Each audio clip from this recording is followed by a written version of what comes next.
Sample paper या जो pre board में पेपर कराया जा रहा है उसके मार्क्स हमें ऐड करके इंटरनल के हमें नंबर दिए जाएंगे। तो देखो आपको पेपर जो मिलता है प्री बोर्ड वाला वो कैसा दिखता है। अब इस प्री बोर्ड की प्रिपरेशन करनी कैसे है यही आपको मैं समझाने वाला हूं। अगर आप आज से भी चीजें स्टार्ट कर रहे हो तो कैसे कैसे चीजें करोगे इस चीज को मैं समझाने वाला हूं आपको। उसके बाद प्री बोर्ड 1 से प्री बोर्ड 2 के बीच में इसी सिलेबस को इंक्रीज करके 80% तक लेकर जाना है। दूसरी चीज आप ये सीखोगे कि भैया आप मिस्टेक कितनी कर रहे हो, क्योंकि बहुत सारे बच्चे गलतियां बहुत करते हैं जब आप प्री बोर्ड 1 और प्री बोर्ड 2 को पूरी तरीके से अटेम्प्ट कर चुके होंगे। नमस्कार, जय हिंद। आपको मेरे पीछे एक पेपर दिखाई दे रहा होगा जिसको मैंने सैंपल पेपर को काट के इसको लिखा है प्री बोर्ड पेपर। और रियलिटी भी यही है कि प्री बोर्ड के जो भी आपके पेपर स्कूल में कंडक्ट कराए जाने वाले हैं वो आपके लिए एक सैंपल पेपर होने वाले हैं। ये मैं इस बात को इसलिए कह रहा हूं क्योंकि आपके स्कूल में जो प्री बोर्ड आपको कराया जाएगा वो किसी भी तरीके से आपके एग्जाम के मार्क्स में नहीं ऐड होने वाला है। बहुत सारे बच्चों को यह डर होता है कि क्या सैंपल पेपर या जो प्री बोर्ड में पेपर कराया जा रहा है उसके मार्क्स हमें ऐड करके इंटरनल के हमें नंबर दिए जाएंगे। बिल्कुल नहीं, स्कूल इसका विशेष ध्यान रखता है। स्कूल बस इसलिए कराता है प्री बोर्ड ताकि आपकी बोर्ड की प्रिपरेशन बहुत अच्छे तरीके से हो जाए, आपको एक आइडिया लग जाए कि बोर्ड का पेपर किस तरीके से आता है, क्योंकि क्लास 10 में आप पहली बार प्री बोर्ड का पेपर बोर्ड का पेपर देने वाले हो। तो देखो आपको पेपर जो मिलता है प्री बोर्ड वाला वो कैसा दिखता है। सबसे पहले आपको दिखा रहेगा कि भाई आपको इंस्ट्रक्शन किस तरीके से, ये भी आपको सैंपल पेपर में दिखाई देता है। अब इसके आगे आप आएंगे जिस तरीके से आपका बोर्ड का पेपर होने वाला है। जैसे मैथ का मैं आपको एग्जांपल दिखा रहा हूं, सेक्शन ए, इसमें आपको शुरू में आपको 20 क्वेश्चन देखने को मिलेंगे और ये 20 क्वेश्चन आपके ऑब्जेक्टिव होने वाले हैं जिसमें आपको असर्शन रीजन वाले भी क्वेश्चन देखने को मिलेंगे जिसको आपको प्रिपेयर करके रखना है। अब इसके बाद आपको मैं 2 मार्क्स वाले क्वेश्चन दिखाऊंगा। देखिए ये आपके असर्शन रीजन वाले हैं। सेक्शन बी में आपके 2-2 नंबर के क्वेश्चन होंगे, जो 2-2 नंबर के सवाल आपके बोर्ड के पेपर में आएंगे और करके भी क्वेश्चन होते हैं, ये भी ध्यान रखेंगे। सेक्शन सी में जब आप जाएंगे तो आपको 3-3 नंबर के क्वेश्चन होंगे। कई सारे इंटरनल चॉइस इस वाले भी पेपर में 3 नंबर वाले भी मिलते हैं आपको। फिर उसके बाद सेक्शन डी में जब आप जाएंगे तो यहां पर आपको क्या देखने को मिलेगा, 4-4 नंबर के क्वेश्चन होंगे, 5-5 नंबर के क्वेश्चन होंगे सॉरी। और सेक्शन ई में आपको केस बेस्ड क्वेश्चन मिलेंगे और ये आपको 4-4 नंबर के क्वेश्चन दिए जाएंगे। अब कुल मिला के आपको ये समझ में आ रहा होगा कि प्री बोर्ड का पेपर बेसिकली आपके लिए एक सैंपल पेपर कंडक्ट कराया जाने वाला है। अब इस प्री बोर्ड की प्रिपरेशन कैसे करनी है यही हम इस वीडियो में सीखने वाले हैं। तो एक बार इस वीडियो को लाइक कर दीजिएगा और कमेंट करके मुझे बताइएगा कि आपके प्री बोर्ड कब से होने वाले हैं, क्योंकि आपको इसी यूट्यूब चैनल पर बहुत सारे टॉपिक मेनिया की सीरीज हम लेकर आने वाले हैं। वो आपके कमेंट बताएंगे कि हम आपको किस तरीके से उस चीज को प्रोवाइड करेंगे। अब आप इस चीज को समझिए कि आपके प्री बोर्ड कितनी बार होने वाले हैं। एक तो आपका नवंबर एंड में और दिसंबर स्टार्टिंग में, नवंबर एंड से स्टार्ट होगा, दिसंबर स्टार्टिंग में खत्म होगा पहला प्री बोर्ड, और दूसरा प्री बोर्ड दिसंबर एंड में स्टार्ट होगा और जनवरी की स्टार्टिंग में फिनिश हो जाएगा। मोस्ट प्रॉब्ली हर एक स्कूल में 2 प्री बोर्ड कंडक्ट कराए जाते हैं ताकि अगर किसी बच्चे का पहला प्री बोर्ड खराब हो तो कम से कम वो दूसरा प्री बोर्ड अच्छा कर ले। अब इस प्री बोर्ड की प्रिपरेशन करनी कैसे है यही आपको मैं समझाने वाला हूं। सबसे पहले आपको यह समझना है कि ये प्री बोर्ड एग्जाम आपके लिए बोर्ड नहीं है, ये आपको समझ के चलना है। इतना डरना नहीं है इसके लिए प्रिपरेशन करने के लिए। अब कई सारे बच्चे ऐसे होंगे जिन्होंने अभी तक चीजें स्टार्ट भी नहीं की होंगी, उन्हीं के मन में सबसे ज्यादा प्री बोर्ड को लेकर डर होता है, क्योंकि प्री बोर्ड के मार्क्स जो है घर वालों को पता चलते हैं और उन्हें यह लगता है कि हमारा बच्चा तो पढ़ ही नहीं रहा है। ठीक है, ये क्या आ गया है, हमारा बच्चा घर पे पढ़ ही नहीं रहा है, इसके नंबर आ ही नहीं रहे, कहीं ये बोर्ड में फेल ना हो जाए। लेकिन आपको अपने आप पर विश्वास रखना है। अगर आप आज से भी चीजें स्टार्ट कर रहे हो तो कैसे कैसे चीजें करोगे इस चीज को मैं समझाने वाला हूं आपको।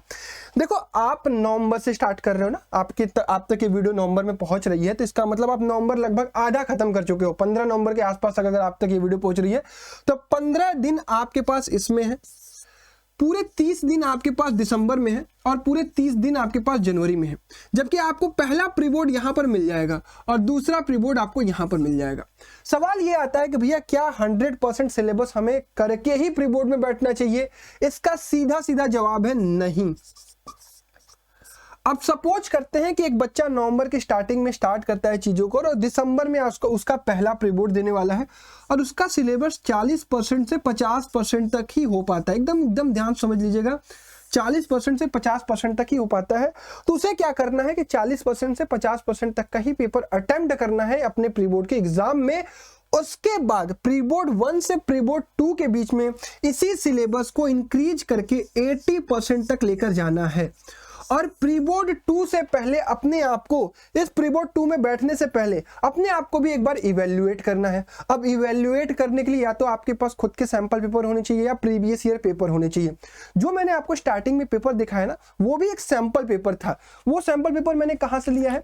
ओसवाल की बुक से लिया है। इस ओसवाल की बुक्स में, एक ही बुक में आपको 25 सैंपल पेपर मिल रहे हैं, और सिर्फ एक सब्जेक्ट नहीं, मैथ के, सोशल साइंस के, इंग्लिश के, हिंदी के, साइंस के, पांचों सब्जेक्ट जो आपके मेन सब्जेक्ट हैं, जो हर बच्चा पढ़ता है, मैक्सिमम बच्चे पढ़ते हैं, उन सभी के 5-5 सैंपल पेपर विद सॉल्यूशन दिए गए हैं। तो जिन बच्चों को ये सैंपल पेपर परचेज करना है, जो यहां पर अपने आप को इवेल्युएट करना चाहते हैं, क्योंकि बोर्ड एग्जाम से पहले प्री बोर्ड के अलावा भी आप कई सारे सैंपल पेपर लगाने की कोशिश करते हैं, तो मेरी रिकमेंडेशन है कि आप इस सैंपल पेपर को यूज कर सकते हैं, काफी हेल्पफुल है। तो एक बार चेकआउट कर लीजिएगा, डिस्क्रिप्शन बॉक्स में इसकी लिंक मिल जाएगी। अब आपको क्या करना है कि इस 80% सिलेबस को कंप्लीट करके ही सेकेंड वाला प्री बोर्ड अपने अटेम्प्ट करना है। यानी अप्रोक्सीमेटली आपको मिल रहे होंगे 45 से 50 दिन 80% सिलेबस को कंप्लीट करने के लिए। अब ये सिलेबस कैसे कंप्लीट होगा इसके बारे में भी चर्चा करेंगे। यहां पर आप कुछ सैंपल पेपर अटेम्प्ट करके अपने बोर्ड के, प्री बोर्ड के एग्जाम में 2 वाले में बैठेंगे, ताकि आप यहां पर जो कम नंबर स्कोर कर पा रहे थे, यहां पर अपने आप आपके मार्क्स बढ़ेंगे। सपोज यहां पर 80 में से आप 35 मार्क्स स्कोर कर पाए थे, तो यहां पर आप देखेंगे थोड़ी मेहनत जब आप इंक्रीज करेंगे तो यहां पर आपके पास 60 to 65 मार्क्स आ जाएंगे। और जब आपके एक बार 60 to 65 मार्क्स आ जाते हैं तो आपको एक कॉन्फिडेंस आने लगता है। अब थोड़ी स्ट्रैटेजी की बात करते हैं कि भैया अब बचे हुए दिन में हम कैसे प्रिपरेशन करें। देखिए, इंपॉर्टेंस ऑफ प्री बोर्ड की बात करेंगे। सपोज करिए कि आपने 60 डेज का टारगेट बनाया। अब 60 डेज का जब आप टारगेट बनाते हैं तो आपको अप्रोक्सीमेटली डेली 6 to 7 आवर आपको निकालने पड़ेंगे, क्योंकि आपने शुरू से पढ़ाई नहीं की है। बहुत सारे बच्चे देखो इस वीडियो को वो भी देख रहे होंगे जो अप्रैल, मई, जून से स्टार्टिंग कर चुके थे और नवंबर एंड तक या दिसंबर स्टार्टिंग तक अपने सिलेबस 100% कंप्लीट कर चुके होते हैं। वो बच्चे अब रिवीजन स्टार्ट करेंगे, सैंपल पेपर लगाएंगे, जैसे मैंने रिकमेंडेशन दी। लेकिन जो बच्चे नवंबर से स्टार्ट ही कर रहे हैं, वो अभी तक, चलिए मान लीजिए कुछ गलतियां हुई उनसे, वो नहीं जागरूक हो पाए, नहीं चीजें स्टार्ट कर पाए, अगर अभी से भी स्टार्ट कर रहे हैं तो आप कम से कम सबसे पहले 6 से 7 घंटे की कंसिस्टेंट पढ़ाई स्टार्ट करिए। देखिए, आपके जितने भी छुट्टियां होनी थी, चाहे वो दशहरे की थी, चाहे वो दीपावली की थी, चाहे वो छठ की थी, वो सब कुछ समाप्त हो चुका है। अब आपके पास सीधा एक फोकस है, आपका बोर्ड एग्जामिनेशन। उसके पहले 2 पड़ाव मिलेंगे जिसमें आपको अपने आप को बस इवेल्युएट करना है। नंबर कम आएगा तब भी डरना नहीं है। 6 से 7 घंटे की पढ़ाई को आप कम से कम 3 सब्जेक्ट में डिवाइड करेंगे। डेली 3 सब्जेक्ट में डिवाइड करेंगे, इसको रोटेट करेंगे। सपोज आपने एक दिन, ये मैं बस आपको फॉर्मेट बता रहा हूँ, यही आपको हेल्प करेगा। सपोज आपने मैथ लिया, फिजिक्स लिया और यहाँ पर एसएसटी ले लिया, ठीक है। फिर अगले दिन आपने क्या किया, यहाँ बायो ले लिया, यहाँ केमिस्ट्री ले लिया और यहाँ पर एसएसटी ले लिया। फिर आपने अगले दिन क्या किया, यहाँ पर मैथ ले लिया, यहाँ फिजिक्स ले लिया और यहाँ पर हिंदी ले लिया, ठीक है। फिर आपने क्या किया, यहाँ बायो ले लिया, यहाँ केमिस्ट्री ले लिया और यहाँ पर इंग्लिश ले लिया। फिर आपने क्या किया, मैथ ले लिया, फिजिक्स ले लिया, एसएसटी ले लिया और फिर यहाँ पर बायो ले लिया, केमिस्ट्री ले लिया और आपने एसएसटी ले लिया। अब आप ये चीज देख पाओगे कि हफ्ते में आप 3 दिन मैथ के लिए, 3 दिन बायो के लिए, 3 दिन फिजिक्स के लिए, 3 दिन केमिस्ट्री के लिए, 4 दिन सोशल के लिए और 1 दिन हिंदी और 1 दिन इंग्लिश के लिए। अब यहाँ पर हर एक जो सब्जेक्ट आप पढ़ रहे हो, 2 आवर ईच सब्जेक्ट आपको कम से कम पढ़ना है। अब देखो, 2 आवर ईच सब्जेक्ट जब आप पढ़ाई करते हो तो आपके पास एक लंबा टाइम मिलता है। किसी एक सब्जेक्ट को जब आप उठाते हो तो उसका कम से कम एक चैप्टर पूरा कंप्लीट कर पाते हो। ये चीज का ध्यान रखना कि अब वो थोड़ी थोड़ी पढ़ाई से आपका काम नहीं होने वाला है। अगर आप नवंबर से स्टार्ट कर रहे हैं तो आपको थोड़ा सा जान ज्यादा लगाना पड़ेगा, क्योंकि कई सारे बच्चे जो है अपना वेल प्रिपेयर्ड हो चुके हैं, तो वो अब रिविजन स्टार्ट कर रहे हैं। आपको उनसे कंपीट, मतलब उनसे अपने आप को कंपेयर नहीं करना है कि अरे वो तो बहुत कम पढ़ रहा है, मैं भी कम पढ़ूंगा। नहीं, आपका सिलेबस अगर बचा हुआ तो सबसे पहले प्रायोरिटी ये है कि प्री बोर्ड 2 से पहले हमारा 80 to 85% सिलेबस कंप्लीट हो जाए, ताकि प्री बोर्ड 2 से और बोर्ड के बीच में जो गैप मिलेगा उस समय हमारे प्रैक्टिकल स्टार्ट हो चुके होंगे, उसमें जो बचा हुआ सिलेबस होगा और रिवीजन सैंपल पेपर सिर्फ उतना ही करना रह जाए। 15% सिलेबस, रिवीजन और सैंपल पेपर। उस समय अगर हम सिलेबस पूरा करने में लगेंगे तो हमारा बोर्ड का रिजल्ट ड्रॉप हो रहा होगा। तो इसी तरीके से आपको इस प्री बोर्ड को यूज करना है। उम्मीद करता हूं कि ये प्लानर आपको थोड़ा हेल्प करेगा कि जिस तरीके से मैं चीजें बता रहा हूं उसी तरीके से आपको इसमें काम करना है। अब आप जब इस बात को समझने की कोशिश करते हैं कि प्री बोर्ड इंपॉर्टेंट है, बिल्कुल इंपॉर्टेंट है, क्योंकि इसमें आपको ये देखने को मिलता है कि आप टाइम मैनेजमेंट कैसे करोगे। ठीक है, सबसे पहली चीज आप सीखोगे। दूसरी चीज आप ये सीखोगे कि भैया आप मिस्टेक कितनी कर रहे हो, क्योंकि बहुत सारे बच्चे गलतियां बहुत करते हैं, कैलकुलेशन एरर होता है, सवाल छूटता है, सवाल गलत करके आ जाते हैं, या आप प्रिपरेशन करने के बाद भी अपने आप को चेक करते हो कि यार ये मैंने पढ़ा तो जरूर है, क्या ये मुझे याद है, क्या मैं इसके आंसर्स लिख पा रहा हूं, आंसर्स राइटिंग की भी आपकी प्रैक्टिस हो जाएगी। तो कुल मिलाकर आप इसको पॉजिटिवली लीजिए ना। प्री बोर्ड 1 स्कोर खराब आएगा फिर भी हम पॉजिटिवली लेंगे।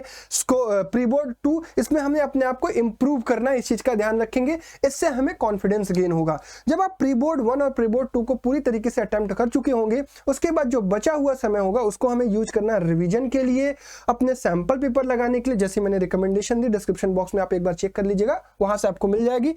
इतना काम आप करते हुए आगे बढ़ेंगे, आपको कोई दिक्कत समस्या नहीं आएगी। और यार घबराओ मत, ठीक है। प्री बोर्ड थोड़ा बहुत हो सकता है पेरेंट्स डांट दे, बट उसको थोड़ा सा सुन लिया करो। सुनने के बाद पेरेंट्स है यार, हमारे माता पिता हैं, अगर थोड़ा बहुत डांट भी देते हैं तो उसमें कोई बड़ी चीज नहीं है। ठीक है, हमें अपनी तैयारी को अपने तरीके से ध्यान रखना है। जो आप स्ट्रेटजी, अब देखिए बस इंपॉर्टेंट चीज यही है कि कंसिस्टेंसी वाली जो मैं बात कर रहा हूँ ना, ये अगर इसको तुम अभी से भी फॉलो कर गए, मैं बहुत दिन से ये सिखा रहा हूं कि कंसिस्टेंट हो जाइए। अगर आप चीजों को स्टार्ट कर रहे हैं तो उसको फॉलो करिए। कोई भी भैया दीदी, आप अलग अलग बहुत सारे लोगों की स्ट्रेटजी सुनते हैं, सब लोग अच्छा बता रहा है आपको, बस आप उसको फॉलो तो करिए। आप क्या करते हो, एक लोगों की सुनते हो, फिर आपको लगता है हाँ ऐसे करना चाहिए, फिर दूसरे की सुनते हो, तीसरे की सुनते हो, सिर्फ इसी में रह जाते हो। YouTube वीडियोस देखने से आपका काम नहीं होगा। हम लोग अपना काम कर रहे हैं, आपको अपना काम करना पड़ेगा। ठीक है, तो that's all from my side. I hope आपको पूरी स्ट्रेटजी समझ में आई होगी, चीजें एक बार आपको मोटिवेट की होंगी, और इसको आप फॉलो करना शुरू करिए। और उम्मीद करता हूं कि आपका प्री बोर्ड 1, प्री बोर्ड 2 सब बेहतर होगा, फिर बोर्ड में हम अच्छा करेंगे। धन्यवाद, जय हिंद।